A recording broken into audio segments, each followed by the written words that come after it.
We are well over halfway through 2015, so in this video, I'm going to take a look at the top 10 PC games of 2015 so far. Keep in mind, if you're watching this video at a later date and a game like Metal Gear Solid 5 has come out and it's very good, that won't be present on this list because as of recording this video, Metal Gear Solid 5 is not out yet. So with that being said, let's get right into this countdown with number 10. Number 10, Wolfenstein the Old Blood. Serving as a standalone expansion to 2014's Wolfenstein the New Order, Wolfenstein the Old Blood is a budget title priced at around $20. It's not a very long game, but it's still a serviceable shooter that if you want a quick shooter to play and it's very cheap, it's only around 3 to 4 hours long, but it's got some good cover mechanics. It's got a variety of weapons you can use, and if you don't want to spend, say, $40 on Wolfenstein the New Order, check out The Old Blood, and if you enjoy that, you can pick up 2014's New Order as well. The Old Blood is a fun, albeit short game that you can just pick up and play, and you can beat it in one sitting and be done with it, but it's still a pretty fun experience. Number 9, Ori and the Blind Forest. An indie title, Ori and the Blind Forest is a 2D side-scroller, but it's actually got a lot of content, and there's a lot of hidden secrets and stuff to do, and it's got a very unique art style. While the graphics aren't amazing in the traditional sense of having big explosions and big set pieces, Ori and the Blind Forest substitutes that with a great art style. It's a gorgeous game to look at, and it's a fun 2D side-scroller. If you're tired of, your gritty action, first-person shooter type games, check out Ori and the Blind Forest.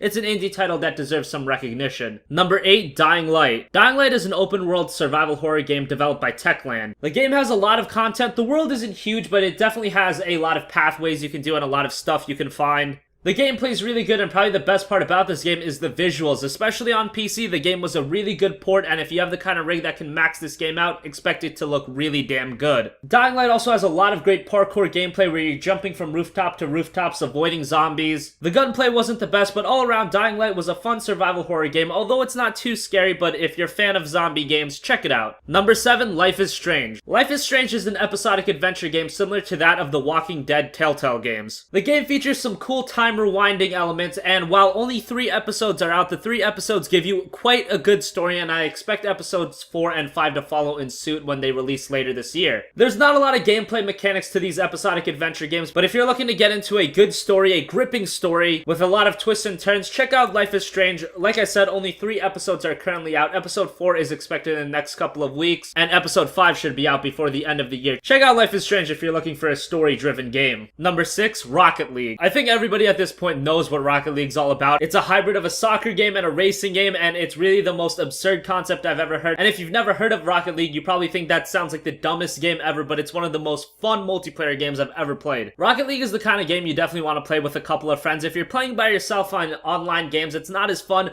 When you're really playing with a bunch of people, you make a pass to your friend and he gets the goal and you just start screaming. That's when Rocket League becomes the most fun. It's definitely a party atmosphere type game. And Rocket League also has some terrific graphics, so definitely if you're looking for a new multiplayer game to play with a couple friends, check out Rocket League. It's a blast. From arcade cars to a sim racer, number 5 is Project Cars. Project Cars has created the new benchmark for racing games. You look at games like Forza and Gran Turismo and they really look like they've been left behind in the dust. In terms of races, content, and just graphical fidelity, especially if you're playing on a PC, the game looks amazing. The sound is great and the game feels fantastic as far as the gameplay goes. If you're looking for a new sim racer to play, don't look any further than Project Cars. It is amazing. Number 4, Cities Skylines. Obviously seen as a competitor to 2013's SimCity, Cities Skylines is a modern take on the classic city simulation type games. And while many were left with a bad taste in their mouth with 2013's release of SimCity, Cities Skyline fills that void completely. It has a wealth of content and that's amplified even more with the extensive mod support. You're gonna have endless hours upon hours of content. Like I said, if you were disappointed by SimCity, check out Cities Skyline. You can pick it up on Steam for only $30. Number 3, Pillars of Eternity. Pillars of Eternity was developed by Obsidian, who are famous for Fallout New Vegas. This game was kickstarted with a crowdfunding of over $4 million,